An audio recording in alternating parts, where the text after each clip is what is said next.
Welcome again to my classes on fundamentals of electrical engineering. We had moved on to electrical machines, and therein, after a brief, after 8 sessions in DC machines and another 6 sessions on transformers, we had moved into induction machines, mostly motors. Okay, to some extent, induction generators, as also single-phase induction motors. Mostly three-phase induction motors, okay, both types. Mostly squirrel cage. You'll see that most of the problems are associated with squirrel cage. Okay. Moreover, I'm discussing gate problems, generally gate problems, because they actually bring out the fundamentals of electrical engineering. So in the last session, we discussed some of the basic ideas regarding three-phase induction motors.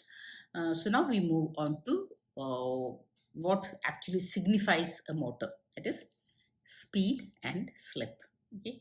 So let's look at some of the theoretical aspects, like for instance, in an induction machine, the first question, an induction machine, if an induction machine is run at above synchronous speed, it acts as, so the word machine would have given it away. Any time that the machine works above the synchronous speed, it's going to be an induction generator.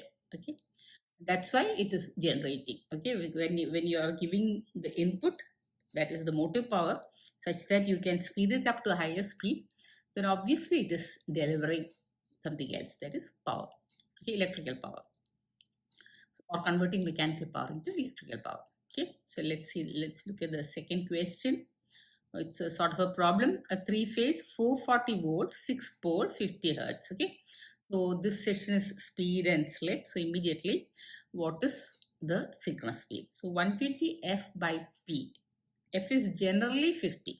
Okay, so P, the largest speed possible in countries like ours, where we are having 50 hertz system, is going to be 3000 RPM, because we can have at the very least 2 poles. Okay, so that's the structure of a magnetic circuit. So which means that there is 3000 RPM.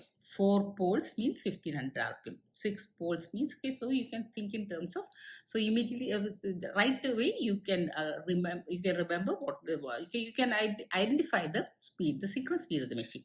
So this is 6 pole, so it is 1000 RPM. If it had been 8 poles, 750 RPM, so on and so forth. Okay.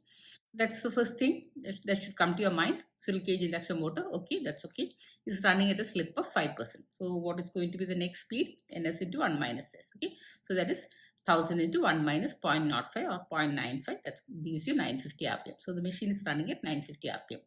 Speed of stator magnetic field. Okay, what is stator magnetic field? It is the synchronous speed. Why? Because it is creating a rotating magnetic field at the speed of the supply voltage. Okay, so it's associated with 50 hertz, and how many poles are there, so all those things are given, so it is going to be 1000 RPM. Okay, so that's the speed of stator magnetic field. Rotor magnetic field. Okay, so what is rotor magnetic field? The same magnetic field links both. Okay, so both have the same speed. Okay, so what is the relative speed? 0. Okay, because they should, okay, it is the field is in the air gap, and it is created by the stator and taken on or used by the rotor. That's the situation.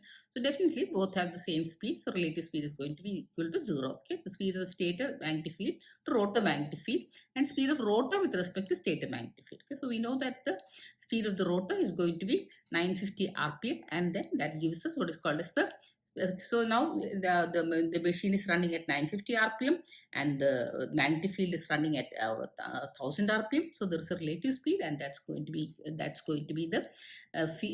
relative. Okay, so that's what is asked, the speed of rotor with respect to or in relation to the magnetic field. Okay, so it's going to be 50 RPM. Okay, so what is asked should be very clear to you as you read through the problem. Okay, reading it appropriately is going to be very, very important. Okay, third problem, a three-phase 4-pole. So if it is 50 hertz, it's going to be as we mentioned earlier, 1500 RPM. Okay, self-excited induction generator is feeding power to a load at a frequency. So it's an induction generator. Have that in your mind, which means that it's running above the synchronous speed. Okay, is feeding power to a load at a frequency F1. So the frequency is not mentioned, which means that 1500 may not be true. Okay? If the load is partially removed, then what happens? When load is removed, as is very obvious to everyone who has done some bit of engineering, then the speed increases. Okay. So even whenever the load is gone, whatever was running goes at a larger speed. Okay. The frequency becomes F2. Okay. If the speed of the generator is maintained at 1500 RPM in both the cases, that is even when we had it running at a higher speed with respect to synchronous speed. Okay, so but definitely because it's an induction generator, and also when the load is released, then also it's running at 1500 RPM. That's what is mentioned in both the cases. Then okay, so what do we have here? Obviously, the frequency is going to be lesser than 50 hertz, because 1500 RPM is the synchronous speed associated with 50 hertz. Okay, and then this is an induction generator, so it has to run at a higher speed. So both F1 and F2 are smaller than 50 hertz, because it is running as an induction generator, which means that it has to run at a speed higher than the synchronous speed. So which means that the frequency is lower, such that the synchronous speed is lower. Okay, so this is the commonsensical component of this. Okay, what else? Okay, and then as I said earlier, when the load is released, it goes at a higher speed, so F2 is going to be larger. Okay. So yeah, so the option C is absolutely the right answer. Okay, so you need not even look at the other answers, because you should already guess that as an induction generator, to run at 1500 RPM, the frequency should not be 50 hertz, it should be smaller than 50 hertz, such that it has a speed smaller than 1500 RPM as the synchronous speed, such that it runs as an induction generator. I hope this point is clear. And when the load is released, it again goes at a higher speed, which is also 1500 RPM. So F2 is also F2 is larger than F1, but still it's less than 50 hertz. Okay, so let's move to the fourth problem.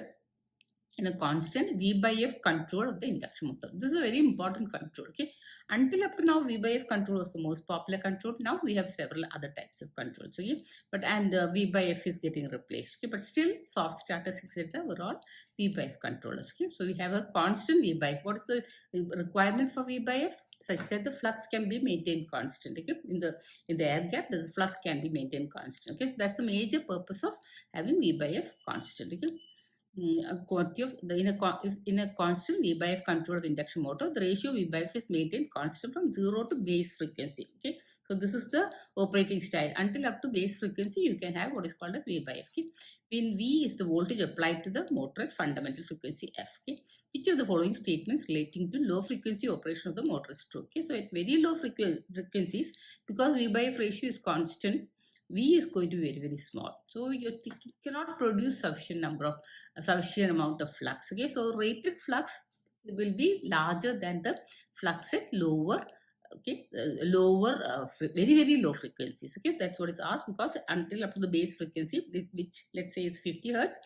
Okay, so until then we are having V by F control. Okay, so the first thing is, at low frequency, the stator flux increases from its it will actually go down. Okay, because the voltage is too low. Okay, at low frequency, the stator flux decreases from its rated value. That's right. Okay, at low frequency, the motor saturates from its rated value. Okay, so that's the situation here. Otherwise, the flux is remain constant. Okay, at low frequency, the motor saturates. No, there isn't sufficient flux to saturate. At low frequency, the stator flux remains unchanged at its rated value. Okay, no, of course, it's not right. Okay. Fifth problem.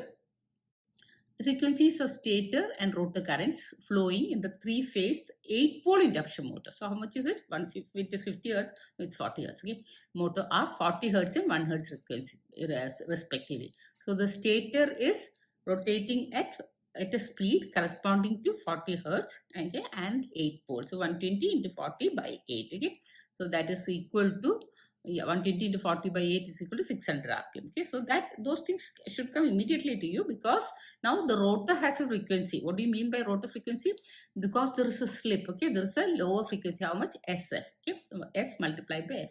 So we have S into 40 is equal to 1. Okay, or S is equal to 1 by 40. That should also come immediately. Now, what is the motor speed? What do you mean by motor speed? The rotor speed. Okay, the rotor speed. So the rotor speed is given by ns into 1 minus s. Okay, so all the three relations are used here. One is of course 120 f by p, and other is SF happens to be the frequency of whatever is happening inside the rotor, not the magnetic field, but the current, etc. Okay, that's SF. And finally, we also see N as Ns into 1 minus S. Okay, so everything put together, we see that N, that is the rotor speed, is equal to 585 RPM. Okay, it's all in RPM. To get in radians per second, multiply RPM by 2 pi by 60. Okay, so those things must not be forgotten, though we learnt about it in the DC machine context. Okay, 3-phase 4-pole 400 volt. So 4-pole 400 volt 50 hertz. So what's the speed? 120 into 50 by 4, which is equal to 1500 rpm. 2-pole 3000 rpm, 4-pole 1500 rpm. Squirrel cage induction motor is operating at a slip of 0.02. So we can see that N is going to be 1500 into 1 minus 0.02 up into 0.98. Okay, the speed of the rotor flux. Okay, so rotor flux in mechanical. Just now we mentioned about mechanical radius per second. So that's what we're going to do.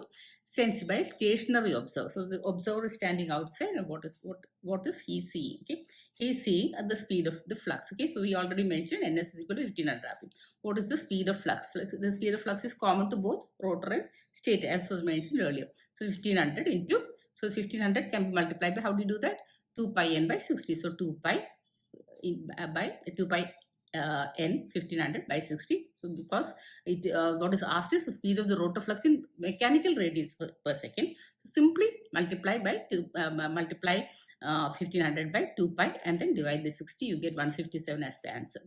And this is what is sensed by an observer. Okay, we can also, as was mentioned earlier, you can also calculate the real rotor speed. Okay, so this is actually the speed of the rotor flux in rotor flux. Okay, in mechanical radians. That's all that's asked. So only what is required is 157. Okay, another important aspect that we should remember here is that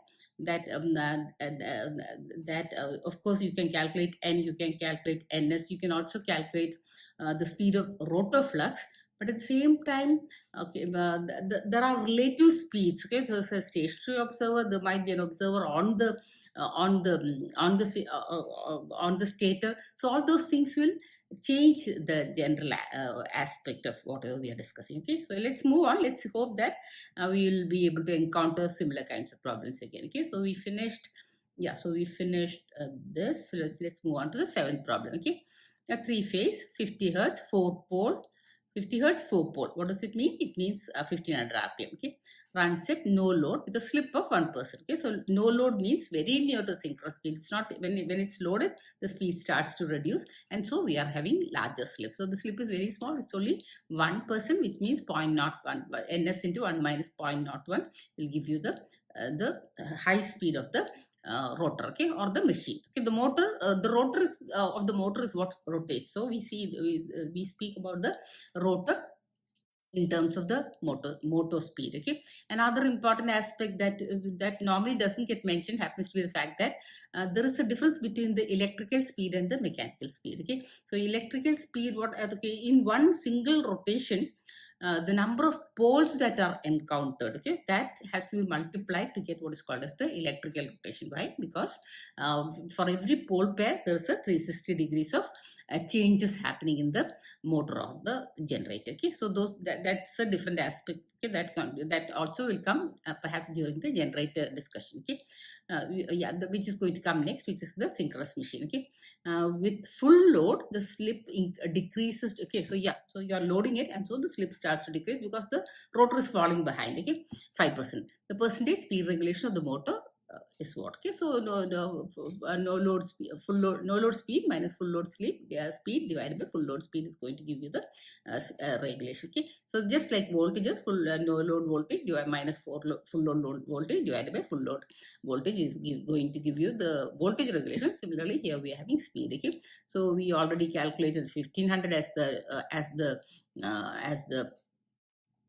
and the synchronous speed. The no load speed is 1500 into 1 minus 0.01. That gives you 1485 rpm. Then full load speed is 1500 into 1 minus 0.05. So that gives you 1425 rpm. So 1485 minus 1425, that's 60 divided by 1425. Okay, full load is important on the denominator. Okay, so that gives you a speed, a percentage regulation of 4.21 as the speed regulation. Okay, So yeah, so we can now move on to the eighth problem. 8 pole, okay, 3 phase, 50 hertz. Okay, so 120 into 50 divided by 8. Okay? That will give you the synchronous speed as 750 rpm. Okay, so these values can be remembered and written directly. Okay, it's operating at a speed of 700 rpm. So now we have having a slip of 50 rpm. So 700 minus 750 minus 700 divided by 750 will give you the slip. Okay, the frequency of the rotor current. Okay, so what is happening in the rotor is S times the frequency. Why? Because there is a slip. Okay, so when there's a slip, the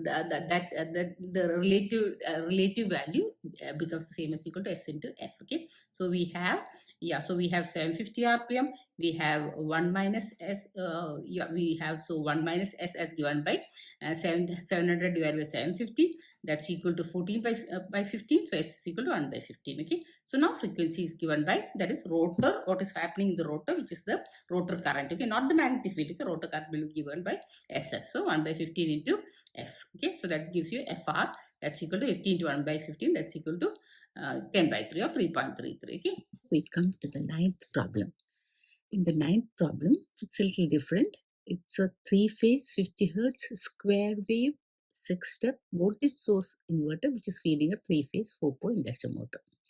So other than the fact that it's a VSI, we have the same old situation of a 50 hertz 4-pole induction motor running at a synchronous speed. That is the stator having a synchronous speed. The fundamental components of the magnetic field having a speed of 1500 rpm. The VSI line voltage has a dominant fifth harmonic component. As is usual with power electronic devices, we have harmonics. If the operating slip of the motor with respect to fundamental components voltage is 0.04. Okay, so now this slip is associated with the fundamental. Okay, yes, but the harmonic has another slip altogether. The slip of the motor with respect to fifth harmonic component of the voltage is what? This is what is asked. Okay, so as before, we start off with the fundamental. Okay, so what's the fundamental? The speed of the fundamental component of the rotating magnetic field is 120 F by P. So that gives us 1500 rpm. Okay, and what is the speed of the rotor accordingly, or the motor accordingly? Ns into 1 minus S. That gives us 1440 rpm as the speed of the motor. Now let's come to the harmonic. Okay, the harmonic is rotating at, now the harmonic is given by 1/5 the speed of the fundamental. So that's equal to 300 rpm. Okay, and then also because it is the fifth harmonic or the odd harmonic, or as signified by 6k minus 1. In this case, k is equal to 1, and similarly 11th harmonic will be 6 to 12 minus 1. 11th, it will be an odd harmonic, so it will be rotating in the opposite direction. Okay, so now we are having ns minus n, and it's going to be plus n divided by ns. Okay, so with respect to the fundamental component, that's the reason why we are having 300 plus 1440, which is the n value of the rotor. Okay, and divided by 1500. Okay, so that gives us 1.16. Okay, please take note of this fact that here we are having the speed of the motor taken as n, but the speed of the harmonic, fifth harmonic, as 300, and the reference as equal to 1500 rpm. Okay, so there's a difference with respect to others. Okay, let's come to the 10th problem. A 4-pole induction motor supplied by a slightly unbalanced 3-phase 50 hertz supply. Okay, so again we are going to have harmonics, but I don't know if the problem is of the same type. Is rotating at 1440 rpm. Okay, so now we are having 50 hertz 1440 rpm. So obviously ns has to be 1500. Okay, because it's 4-pole, yeah, and 50 hertz. Okay, the electrical frequency in hertz of the induced negative sequence components in the rotor. So that's the difference here. It's a negative sequence component, which means that it is rotating in the opposite direction when compared to the fundamental. So we are having ns is equal to 120 F by P, which is 1500 rpm, and we also have the speed as given by 1440. So S can be easily calculated as equal to 4%. Okay, so now we are having SF as the frequency of the rotor components rotating in the opposite direction. So that gives us 2 hertz. Okay, and so we see that that's the difference. So we have 48 hertz, and because it's in the opposite direction, we see that F the frequency of the negative sequence component will be given by 50 plus 48, which is equal to 98 hertz. Okay, so from the different options, you can go for option B. Okay, so now we are on to 11th problem. a 4-pole induction machine. So neither a generator nor a motor is mentioned. It's working as an induction generator. So normally when they introduce an induction machine, watch out for the induction generator. Okay? It's a possibility. Okay? The generator supplies frequencies. The generator supply frequency is 60 hertz. Okay, the rotor current frequency is 5 hertz. Okay, the mechanical speed of the rotor in RPM. Okay, very simple problem. Okay, there are options as well. Okay, first and foremost, you calculate the synchronous speed. How much is it? 120 into 60 hertz. Okay, not 50 divided by 4 pole. That gives you 1800 RPM. Okay, and what is the rotor frequency? Rotor current frequency is 5 hertz, which is S into 60. Okay, so S into 60 is going to give you is the same, is equal to 5 hertz. So it tells us that S is equal to 1 by 12. Okay, very simple. Okay, and so now we are going to use, you are going to find out the rotor speed or the motor speed as N into N equal to Ns into 1 minus, not 1 minus S, 1 plus S. Okay, because it's rotating in the opposite direction. Okay, so we are having 1800 into 1 plus. So there, please don't make this mistake that I just mentioned. 1800 into 1 plus 1 by 12. Okay, that gives you 1950 as the RPM as a consequence for running in the opposite direction for an induction generator. Okay, so the same, most of the relations hold true. Okay, so here we are having a figure. What do we see? There's a prime mover, and there is a rotating there's a frequency of rotation as given by FR because it's a prime mover. There seems to be 3 slip rings. Okay, and the slip rings are supposed to give. So there's a slip ring, and then there's a slip. Hence it's a slip ring induction generator, and 3-phase. The stator is given 3-phase AC power supply such that the rotor can pick up the magnetic field and start to rotate. Okay, so the slip rings are normally short circuited such that the motor starts to run. Okay, and there is also there seems to be a commutator on the other end. Let's see. Let's read. A 3-phase slip ring induction motor provided with a commutator winding. Okay, so it also has a commutator winding. It's shown in the figure. The motor rotates in clockwise direction. Okay, when the rotor windings are closed. Okay, so normally you close the rotor windings and then it starts to run. Okay, so then it rotates in the clockwise direction. The rotor winding is open circuited. Okay, so now that's a different situation altogether. Now you are catching the voltage. You are not allowing the current to flow because it's open circuit. Okay, and the system is made to run at rotational speed Fr with the help of a prime mover in anti-clockwise direction. So now it is running in the opposite direction as well. Okay, and the rotational speed is Fr. And then the frequency of voltage across slip ring. Because slip ring is now working as a point of generation. Why? Because it's open circuit, so it's not allowing any currents to flow, but it is generating a voltage, and that voltage is available across the slip rings. Okay, so it's just like a transformer, a running transformer. There are 2 windings. One is the stator, and the other is the rotor. But of course, the rotor voltage is taken out by other slip rings. Okay.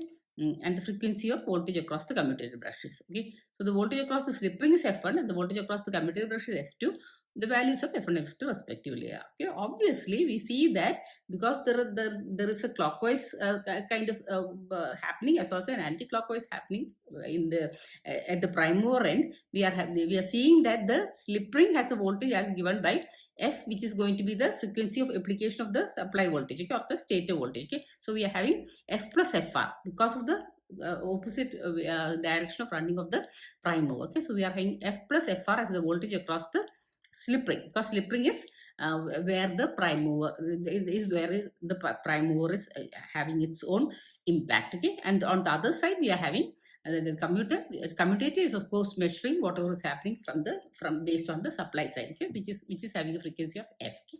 So that's equal to F. As simple as that. Okay, so all that can happen. The different aspects of induction machines, machine I would say, is put in this last slide, because we talk about the prime mover allowing it to run in opposite direction. We talk about slip ring, which is open circuit. We talk about the commutator, which is of course measuring whatever is happening in the state, etc. So all those things are put together here. So it's a very interesting kind of conclusion of whatever we did in this session. Mostly 3 formulae were bandied around. One was, of course, 120 F by P as Ns, then Ns into 1 minus S is as equal to N, then again SF as being the frequency of the current in the rotor. Okay, it can also be the EMF in the rotor. Okay, but of course, when it is short circuit, then it becomes the current. Okay, so but the magnetic field happens to be common between the rotor and the stator. So that's all for now. Thank you.